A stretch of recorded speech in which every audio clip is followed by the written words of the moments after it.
আসসালামু আলাইকুম। আজকে আমি একজন আঁচিলের রোগীর কেস হিস্ট্রি নিয়ে আলোচনা করব। তো ওনার বয়স হচ্ছে ৩৩। প্রায় ২ বছর থেকে ওনার ডান চোখের কোণে আঁচিল, গলায় এরকম ছোট ছোট অনেকগুলো আঁচিল রয়েছে। এছাড়া বগলের নিচেও এরকম আঁচিল আছে।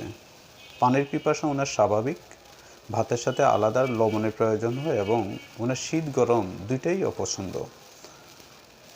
পায়খানা ওনার স্বাভাবিক, তবে কিছুদিন আগে ওনার আইবিএসের একটু সমস্যা ছিল। এর জন্য আমার কাছ থেকেই হোমিওপ্যাথি চিকিৎসা নেওয়ার পর সেটা মোটামুটি স্বাভাবিক এখন। প্রস্রাব স্বাভাবিক। খাবারের মধ্যে উনি ঝাল পছন্দ করে, মাংস খুব পছন্দ, দুধ পছন্দ এবং গরম খাবার পছন্দ। মিষ্টি ওনার একেবারেই অপছন্দ, টক অপছন্দ। ওনার মন মেজাজ ঠান্ডা, মানুষের প্রতি ওনার দয়া মায়া অনেক। ঘুম কম, অল্পতেই টেনশন হয় এবং ঘুমের ওষুধ খেতে হয়। তা আমি ওনার জন্য কস্টিকাম ওষুধটা সিলেকশন করেছি, কারণ ওনার বেশিরভাগ আঁচিলগুলোই বডির আপার পার্টে।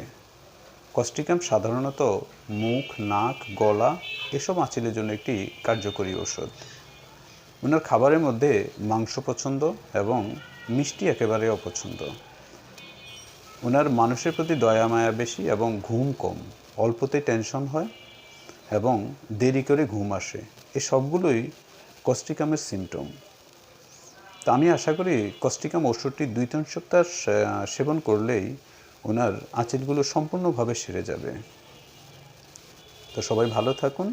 আর এ ধরনের ভিডিও আরও বেশি দেখতে চাইলে আমার পেজটি ফলো করবেন আর আমার চ্যানেলটি সাবস্ক্রাইব করে নেবেন এবং ভিডিওটি পরিচিত জনের মধ্যে শেয়ার করবেন।